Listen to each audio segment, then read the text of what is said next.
Hello students. तो कैसे हैं आप सब। मैं सत्यम प्रशांत कौशल आ गया हूं क्लास 9th केमिस्ट्री का एक नया चैप्टर लेके, जिसमें मैं आज आपको पढ़ाने जा रहा हूं स्ट्रक्चर ऑफ एटम्स। और ये इसका सबसे पहला लेक्चर है, जिसमें आज हम लोग पढ़ेंगे कि एटम्स के अंदर सब एटॉमिक पार्टिकल्स क्या होते हैं, इलेक्ट्रॉन, प्रोटॉन, न्यूट्रॉन, और इनकी डिस्कवरी भी सीखेंगे कि इनकी डिस्कवरी कैसे हुई है, कौन कौन से साइंटिस्ट इसमें अपना अपना योगदान दिए थे। ये सारी बातें करेंगे आज के लेक्चर में। बस वीडियो में एंड तक बने रहिएगा। तो चलिए बिना टाइम वेस्ट के स्टार्ट करते हैं आज का लेक्चर। हेडिंग लगा लीजिए चैप्टर का स्ट्रक्चर ऑफ एटम, जैसा कि आप यहाँ पे देख पा रहे होगे। तो चलिए बच्चों, अब आइए पढ़ते हैं। सबसे पहली हेडिंग लगा लीजिए स्ट्रक्चर ऑफ एटम। तो ध्यान से देखिए क्या लिखा है इसमें। Atoms are basic building block of matter. यानी कि आपको पता ही है, मैंने प्रीवियस चैप्टर्स में बताया ही था कि मैटर की स्मॉलेस्ट पार्टिकल, जिसको हम क्या बोलते हैं, एटम बोलते हैं। तो इसका मतलब क्या है, atoms are basic building block of matter. यानी कि मैटर का सबसे छोटा जो चीज है, पार्टिकल है, उसी को हम क्या बोलते हैं, एटम बोलते हैं। Clear. The concept of structure of atom has evolved over time through various experiment। यानी कि स्ट्रक्चर ऑफ एटम्स, एटम्स का स्ट्रक्चर क्या होता है, वो धीरे धीरे टाइम के साथ इवॉल्व होता गया है। कुछ साइंटिस्ट आए थे, उन्होंने अपना बताया कि स्ट्रक्चर ऐसे होता है। कुछ साइंटिस्ट दूसरे आए, उन्होंने कहा स्ट्रक्चर ऐसे नहीं ऐसे होता है। तो वो सारी बातें करनी है आज के चैप्टर में। तो ध्यान से देखिए।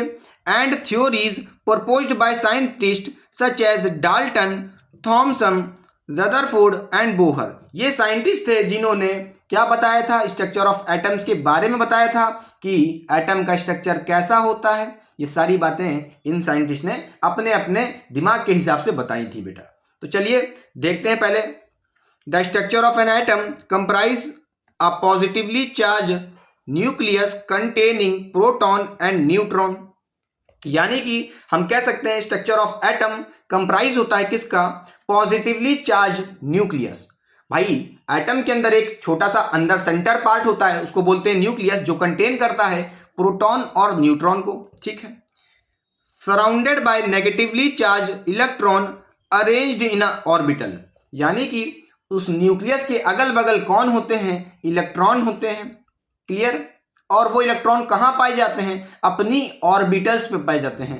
ऑर्बिटल वो पाथ होता है जिस पे इलेक्ट्रॉन्स रिवॉल्व करते हैं। अभी ये हम डायग्राम से समझाएंगे। ठीक। This model helps the properties and behaviour of element and there compound. देखिए बेटा, ये जो हमको मॉडल दिख रहा है, ये हमको एक्सप्लेन करता है क्या क्या करता है, ये हमको एक्सप्लेन करता है कि बिहेवियर क्या है एलिमेंट का या कंपाउंड का। ठीक। अच्छा, अब देखिए बच्चों, ध्यान से देखिए ये डायग्राम को। ये जो आपको यहाँ पे डायग्राम दिख रहा है, ये क्या है, स्ट्रक्चर ऑफ एटम को रिप्रेजेंट कर रहा है कि उसका स्ट्रक्चर कैसा है। बोलिए, स्ट्रक्चर ऑफ एटम्स। ठीक है। पहले एक बात समझ लीजिए, जैसा कि आपको यहाँ पे कुछ सिंबल दिख रहे होंगे। तो देखिए, पहला न्यूक्लियस आपको दिख रहा है यहाँ पे, किससे दिखा रहे हैं, ये जो ये येलो कलर की लाइन है। बोलिए बोलिए। ठीक है। अब देखिए, इलेक्ट्रॉन हम यहाँ पे ग्रीन कलर के बॉल से दिखा रहे हैं, न्यूट्रॉन को हम ब्लू कलर की बॉल से दिखा रहे हैं, प्रोटॉन को हम रेड कलर से दिखा रहे हैं, ऑर्बिट को हम लोग व्हाइट या कह लो ग्रे कलर की बॉल से, बॉल नहीं कह सकते, एक पाथ से दिखा रहे हैं। ठीक है, पाथ। अब देखिए बच्चों, चलिए अब देखिए यहाँ पे जो रेड कलर की आपको चीजें दिख रही है, बोलिए इसको हम क्या बोल रहे हैं, रेड कलर का जो दिख रहा है इसको हम प्रोटॉन बोल रहे हैं। क्या, ये हमारा प्रोटॉन है, ये देखिए। ठीक। और ब्लू कलर का जो दिख रहा है वो न्यूट्रॉन है। ठीक है बच्चों।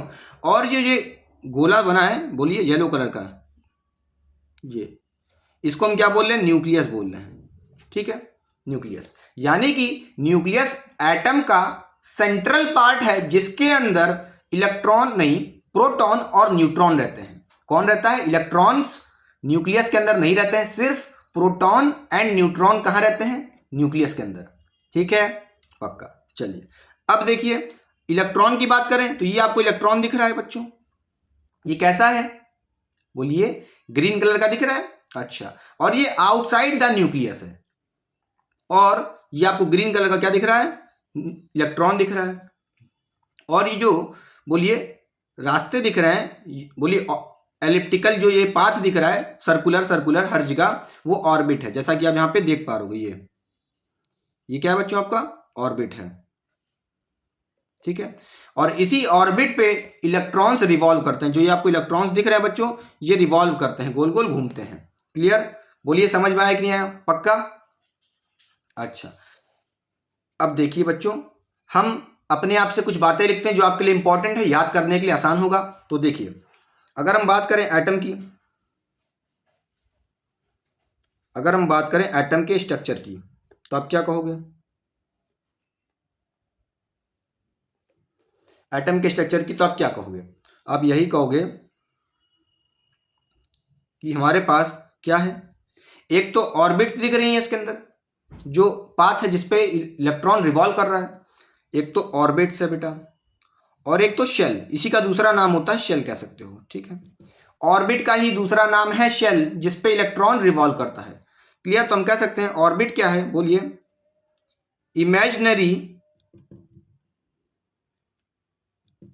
इमेजिनरी पाथ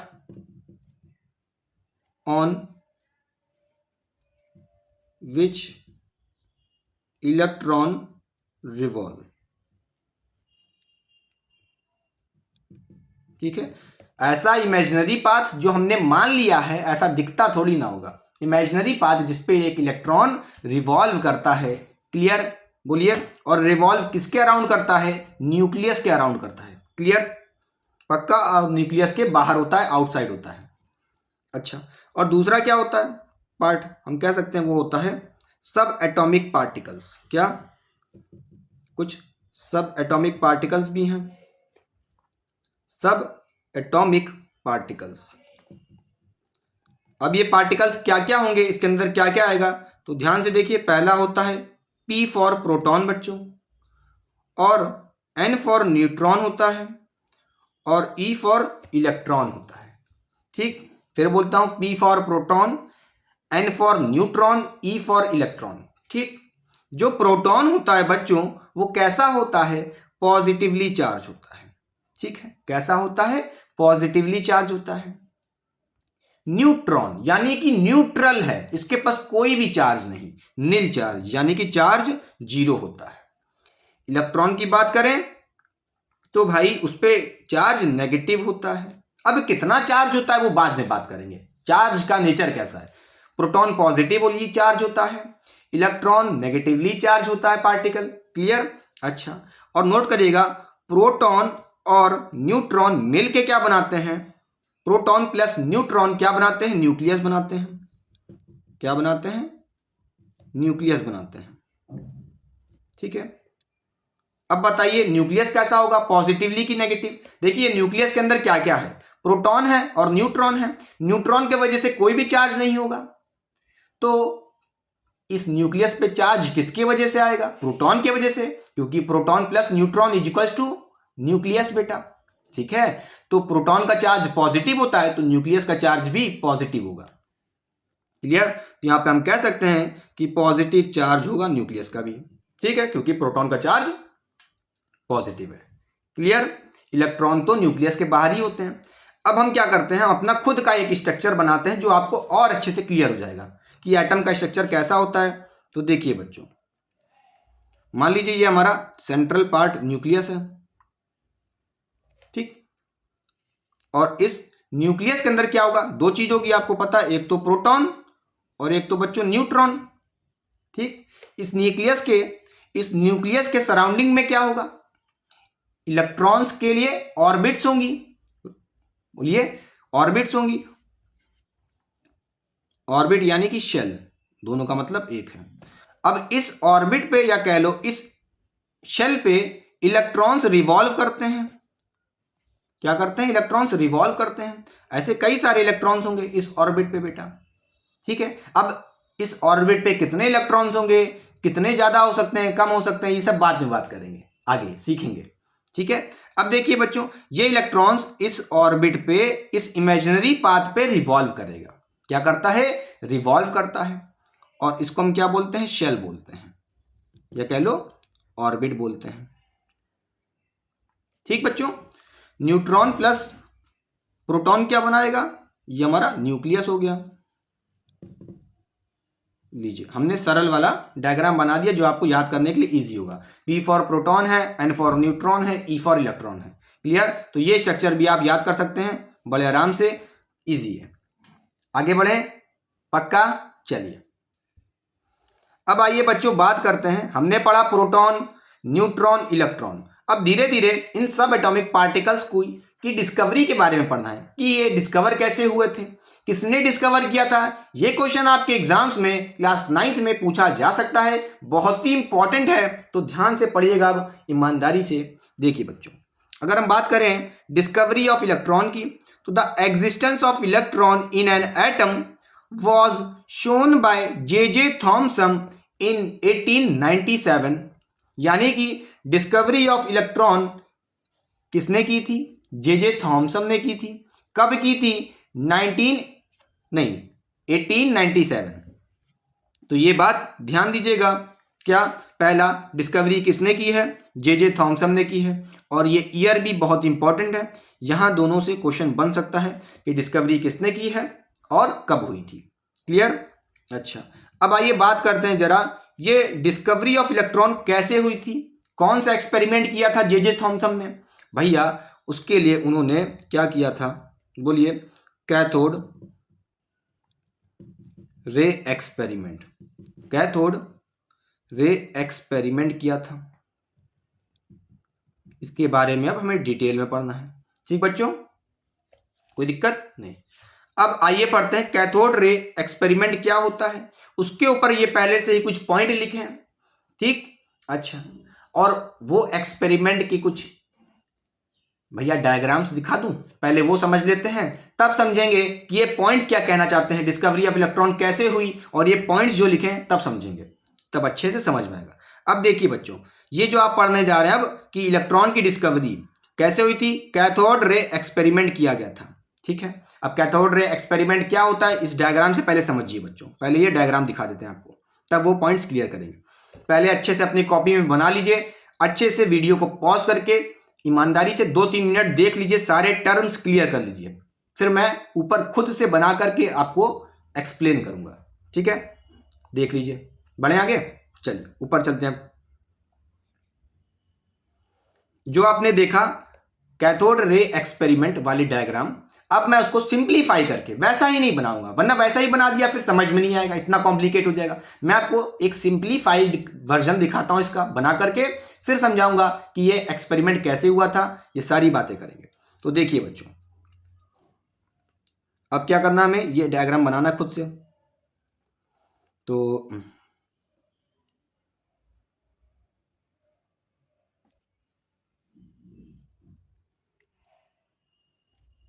देखिए,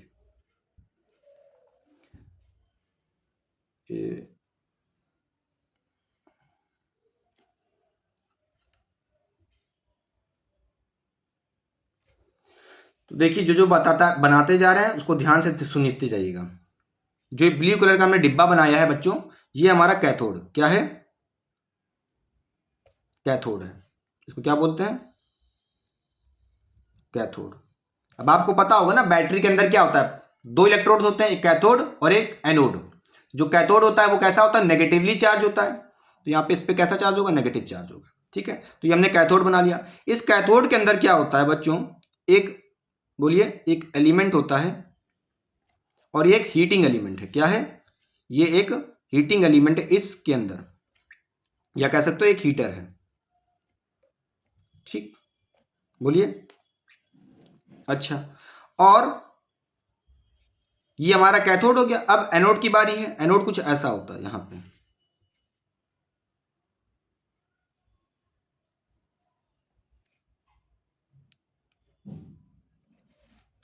फिर से बनाते हैं,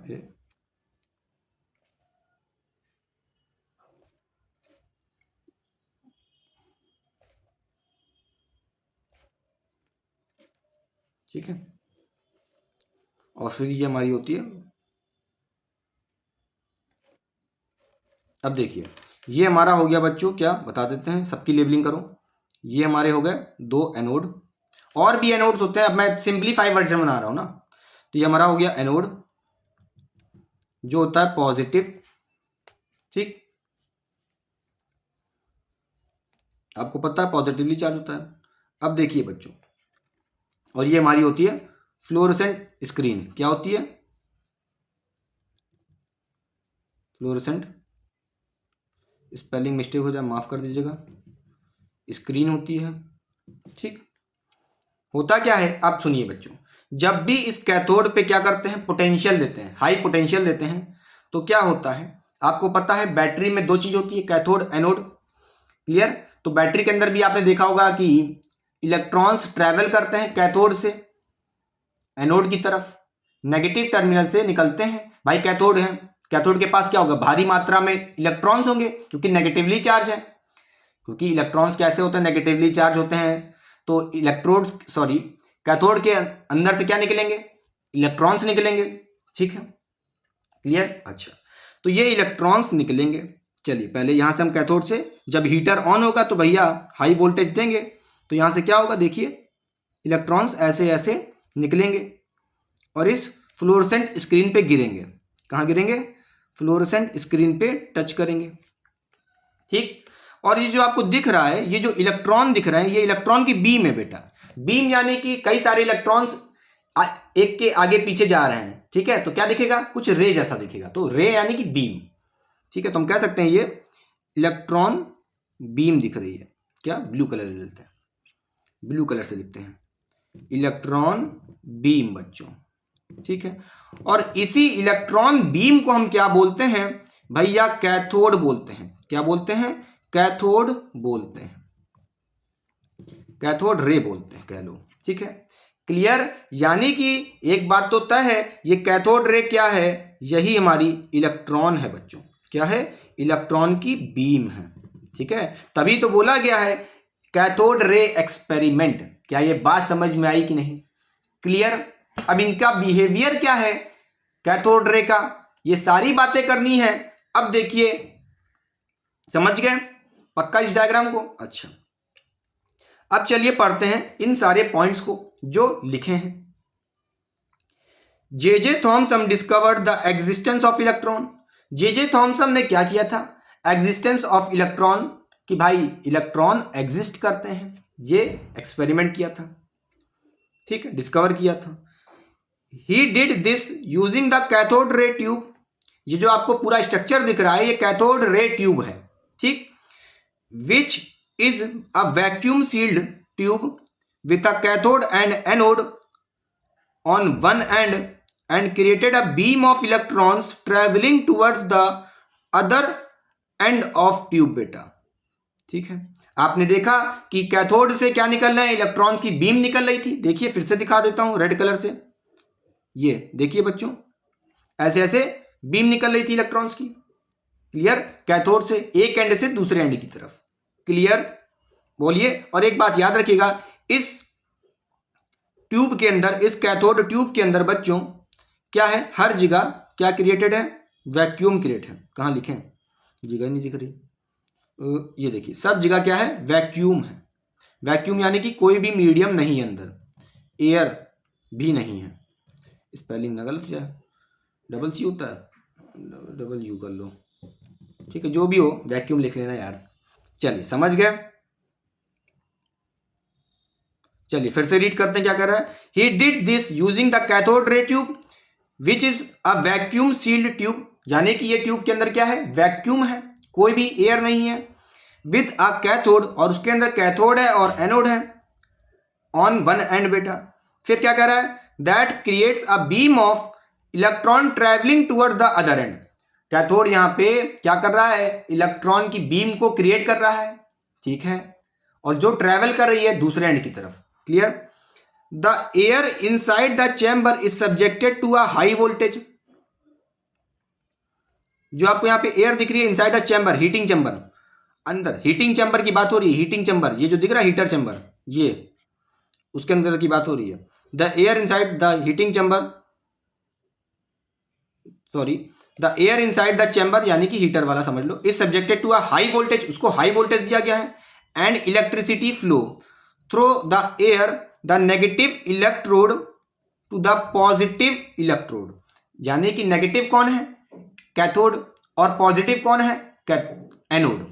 ठीक है, तो यानी कि कैथोड से क्या किया गया है, हाई वोल्टेज इलेक्ट्रिसिटी ट्रांसफर की गई है, कहां से, इलेक्ट्रॉन कैथोड से एनोड की तरफ। तभी देखिए बीम ऑफ लाइट कहां जा रही है, कैथोड से निकल करके एनोड से पास करती हुई, देखिए 20 से। ठीक, चलिए, the characteristic of cathode ray electron, देखिए बेटा कैथोड रे को ही क्या बोल रहे हैं, इलेक्ट्रॉन बोल रहे हैं। Do not depends upon the material of electrode, electrode किस मटेरियल का बना है, यानी कि कैथोड किस मटेरियल का बना है उस पर डिपेंड नहीं कर रहा। And the nature of gas present in the cathode tube, उसके अंदर कौन सा वो है, गैस है। ठीक, अब देखिए बच्चों क्या कह रहा है, the experiment showed that the atoms not simply indivisible particle, फिर से बोल रहा हूं, the experiment showed that the atom was not a simple indivisible particle and contained at least one subatomic particles electron, उसके पास कम से कम एक सब एटॉमिक पार्टिकल तो होगा ही, और वो इलेक्ट्रॉन। क्लियर, पक्का समझ गए। अब देखिए इस डायग्राम को और अच्छे से समझा देते हैं, अब और अच्छे से समझ में आएगा। देखिए बच्चों, ये हमारा क्या था, कैथोड। देखिए बच्चों, ये कैथोड है, ये हीटर है, ठीक है, और ये कंट्रोलिंग ग्रिड है कि इलेक्ट्रॉन बीम एक ही रास्ते पे जाए, फैल ना जाए। ये सब मेन चीजें मैंने दिखाई थी डायग्राम में, फर्जी की नहीं दिखाई है। एनोड देखिए बेटा, यहां पे देखिए एक प्लेट ये है, बोलिए, देखिए एक प्लेट तो आपको एनोड ये दिख रही होगी, ठीक, फिर एक प्लेट ये दिख रही होगी एनोड की, और एक ये भी एनोड है, ठीक है, बोलिए। और ये डिफ्लेक्टिंग फॉइल है कि हम इलेक्ट्रॉन्स की बीम को डिफ्लेक्ट कर सकते हैं। क्लियर, पक्का, अच्छा। और ये अपनी फ्लोरोसेंट स्क्रीन है बच्चों, क्लियर। और ये हमारी बीम ऑफ इलेक्ट्रॉन तो दिख ही रही होगी, और फोकसिंग कॉइल है। मेन चीजें जो मैंने आपको बता दी, बस इतना याद रखिए, बात खत्म। चलिए अब आइए पढ़ते हैं कुछ बातें बच्चों। पहले एक बात याद रखिएगा कि कैथोड रे क्या होती है, बोलिए, कैथोड रे क्या होती है, पहले इसके बारे में कुछ आ सकता है कैरेक्टरिस्टिक। पहली बात तो ये क्या होती है, बीम ऑफ इलेक्ट्रॉन्स होती हैं, या कह सकते हो सिंपली इलेक्ट्रॉन्स होती हैं, ठीक। नेगेटिवली चार्ज होती हैं, भाई इलेक्ट्रॉन है ना, तो नेगेटिवली चार्ज ये भी होंगे, नेगेटिवली चार्ज रे बच्चों ट्रैवल कर रही हैं, बोलिए, ट्रैवल कर रही हैं from one end to another end. ये सब बातें तो पता ही है, ठीक, क्लियर, बोलिए, बोलिए बच्चों, पक्का, आगे बढ़ जाए। अच्छा, और अच्छा ये भी लिखिए, कैन बी, या रहने दीजिए, बस इतना काफी इंपॉर्टेंट पॉइंट। आगे बढ़े, चलिए, कैरेक्टरिस्टिक ऑफ इलेक्ट्रॉन्स, इलेक्ट्रॉन्स की कैरेक्टरिस्टिक क्या है बेटा, आइए ध्यान से देखते हैं। Electrons are negatively charged particle, sub atomic particles of an atom, which is a sub atomic particle of an atom. They are found outside the nucleus, अभी आपने जस्ट देखा, देखिए they are found outside the nucleus. तो देखिए बच्चों, ये हमारा nucleus है,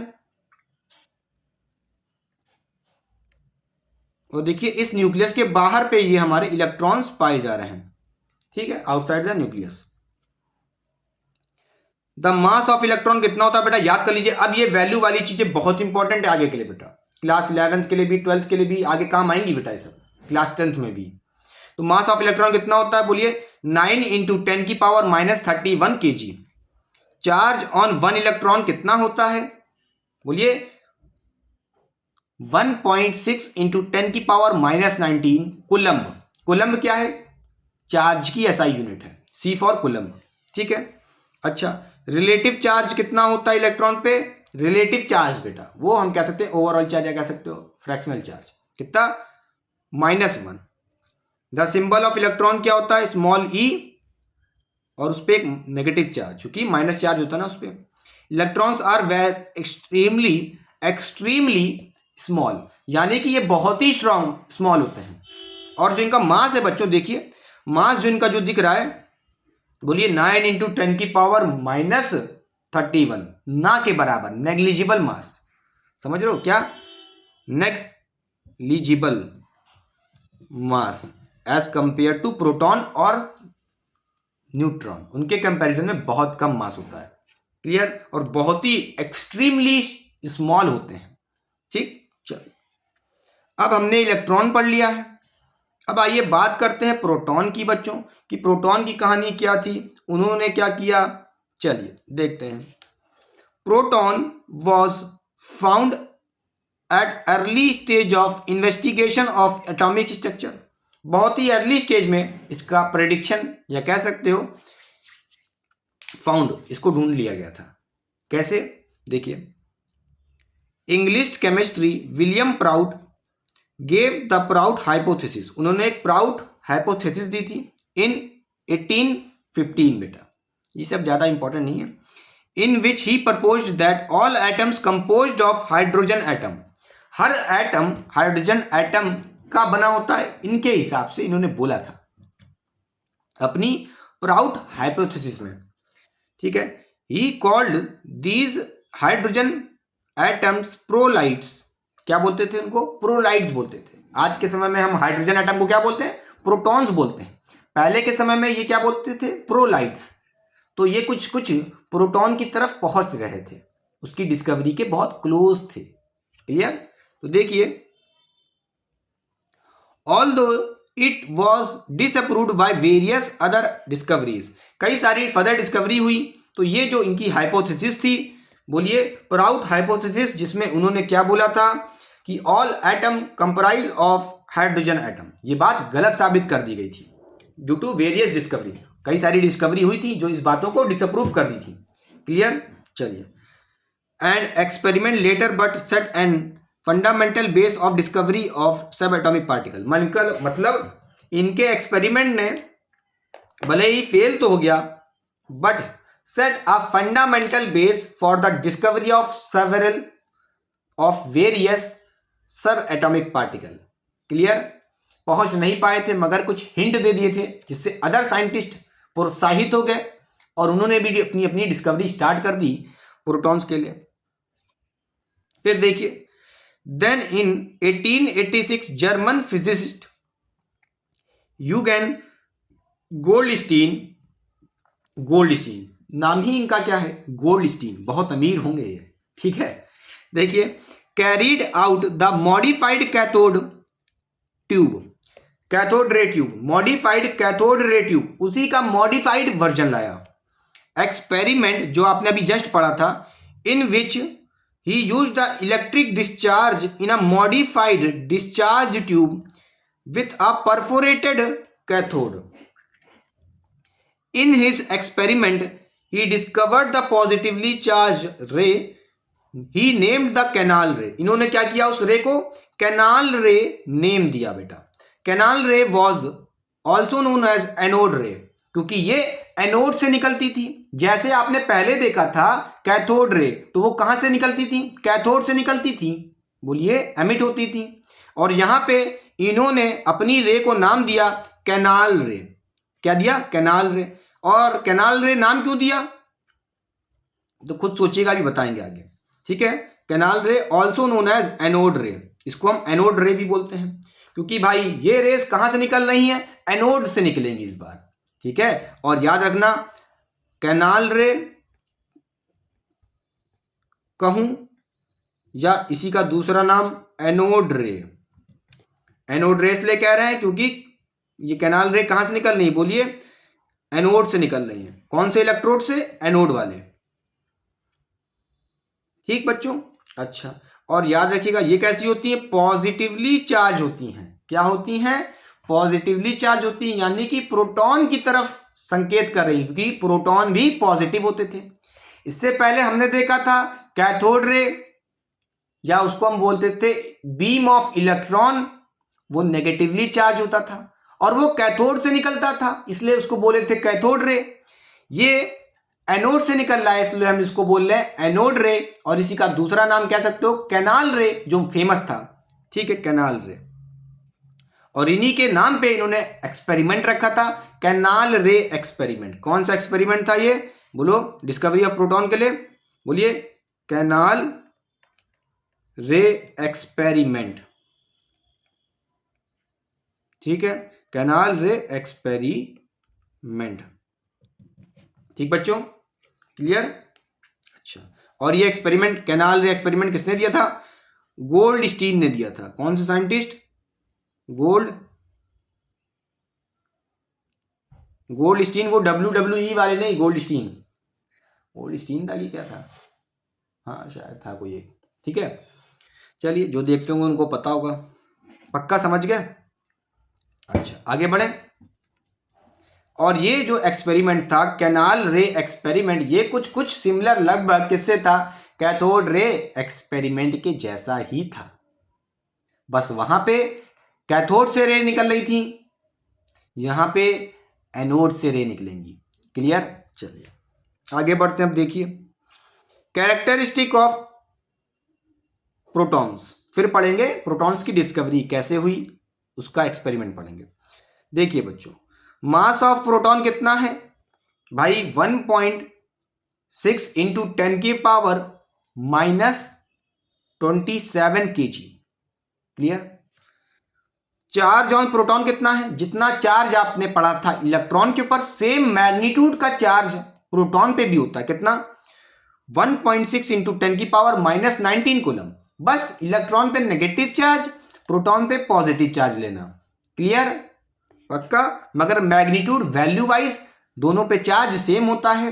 प्रोटॉन पे नेगेटिव नहीं, प्रोटॉन पे पॉजिटिव, इलेक्ट्रॉन पे नेगेटिव। रिलेटिव चार्ज प्रोटॉन पे कितना है? +1 है, इलेक्ट्रॉन पे -1 चार्ज था। क्लियर? और यहां पे आप अगर मास ऑफ प्रोटॉन कंपेयर करोगे तो मास ऑफ प्रोटॉन इलेक्ट्रॉन से ज्यादा है। हम कह सकते हैं यहां से क्या? Mass of proton is greater then mass of electron. ठीक बच्चों, बोलिए। यहां पे आपको क्या दिख रहा है? देखिए, पॉजिटिवली चार्ज, बोलिए पार्टिकल, उसी को हम क्या बोल रहे हैं? प्रोटॉन बोल रहे हैं। और ये आउटसाइड नहीं होता है, वो तो हमने दिखाने के लिए बनाया। अंदर देखिए, न्यूक्लियस के अंदर, ये हमारा न्यूक्लियस होगा, इसी के अंदर होता है प्रोटॉन। ठीक है, पॉजिटिव चार्ज। ठीक है, और दूसरा वाला न्यूट्रॉन दिख रहा है हमको। बढ़े आगे, चलिए। डिस्कवरी ऑफ न्यूट्रॉन बेटा, डिस्कवरी ऑफ न्यूट्रॉन। चलिए देखिए, न्यूट्रॉन की डिस्कवरी कैसे हुई, आइए ध्यान से सुनते हैं, बहुत ही इंपॉर्टेंट है। क्या? Neutron was discovered by James Chadwick. James Chadwick एक साइंटिस्ट थे। इन 1932 इन्होंने डिस्कवरी की थी, किसकी? न्यूट्रॉन की। The neutron is a neutral particle found in an atom. Mass of neutron is कितना? बोलिए, मास ऑफ न्यूट्रॉन कितना है? 1.6 इंटू 10 की पावर -27 kg। ठीक है, चार्ज ऑन न्यूट्रॉन कितना होता है? चार्ज ऑन न्यूट्रॉन कितना है? न्यूट्रॉन हैज नो चार्ज, यानी कि इन पे चार्ज 0 होता है, कोई भी चार्ज नहीं होता। ठीक है, बोलिए। और ये हमारे जो चेहरा दिख रहा है कितने खतरनाक, बढ़िया एकदम लग रहा है, कोई क्रिमिनल माइंडेड साइंटिस्ट है भैया? नहीं बेटा, बहुत ही मेहनत करते हैं तब जाके ऐसे साइंटिस्ट इतनी बड़ी बड़ी डिस्कवरी करते हैं। ठीक है, तो इनकी रिस्पेक्ट करिए, बहुत ही जेम्स चैडविक थे। ठीक है, पक्का? अब देखिए, अब हम लोग नेक्स्ट लेक्चर में पढ़ेंगे थॉमसन मॉडल ऑफ एटम। अब हम लोग पढ़ेंगे एटॉमिक मॉडल्स, एटॉमिक मॉडल्स पढ़ेंगे ये अब नेक्स्ट लेक्चर में। आई होप आपने इस लेक्चर को बहुत ही इंजॉय किया होगा। तो चलिए पढ़ाई करते रहें। All the very best. प्रेमेशाला आपके साथ है, हमारे टीचर्स आपके साथ हैं। ईमानदारी से अभी मेहनत करिए, नोट्स खुद से बनाइए और उसको लिखिए और रिवाइज भी करिए। अब मुझे पता है कई बच्चे ऐसा सोच रहे होंगे, सर तो इतने दिन से पहले जब पढ़ा रहे थे बहुत अच्छा पढ़ा दिए, आज कैसा लेक्चर चला गया। बेटा आप ही नहीं, थ्योरेटिकल टॉपिक जब भी आएंगे, आप ही नहीं हम भी अपने समय में बोर हो जाते थे, ये सच्चाई है। ठीक है, आप ही बोर नहीं हो रहे हो, आप ही मेहनत नहीं कर रहे हो। ये जो थ्योरेटिकल टॉपिक्स होते हैं इन पे ज़्यादा समझना नहीं होता है कि भाई समझ लिए, चलो अच्छी बात है, समझ लिए कोई बात नहीं, तो बना के लिखने की आदत डालो। मगर बना के लिखते ना जो बच्चे जिनकी थिंकिंग पावर अच्छी होती है, जो कीवर्ड्स लिख लेते हैं उनके तो मार्क्स स्कोर हो जाते हैं, मगर जो बच्चे अच्छे से लैंग्वेज फॉर्म नहीं कर पाते हैं तो वो बेटा या तो याद रट लें या तो अब भगवान भरोसे, ठीक है, तो उसको लिख लिख के याद रखने की कोशिश करें, या तो खुद से आंसर राइटिंग करके अपने आंसर्स को टैली करें कि आपने क्या कीवर्ड्स और जो मेन पॉइंट्स हैं भूले तो नहीं है, तो याद करने की कोशिश करें और याद करके ही एग्जाम दे के आए बेटा, तो बहुत अच्छे से मार्क्स आ जाएंगे। ठीक है, आपके लिए नहीं, मैं बता देता हूँ, जब मैं भी छोटा था अपने समय में तो जो थियोरेटिकल टॉपिक्स होते थे भाई बहुत बोर होते थे और पहली बार इसको याद बहुत करना पड़ता था। ठीक है, तो वो तो समझ सकते हैं हम, आपके साथ भी दिक्कत आएगी, मगर आपको भी याद करने के लिए क्या करना है, 2 से 3 बार रिवाइज करिए हफ्ते में और तब आप याद कर सकते हैं। तो चलिए पढ़ाई करते रहें, ऑल द वेरी बेस्ट। मिलते हैं नेक्स्ट लेक्चर में जिसमें हमें पढ़ना है एटॉमिक मॉडल कौन कौन से आए थे, कौन कौन से साइंटिस्ट ने आगे योगदान दिया। तो चलिए पढ़ाई करते रहें, बाय बाय।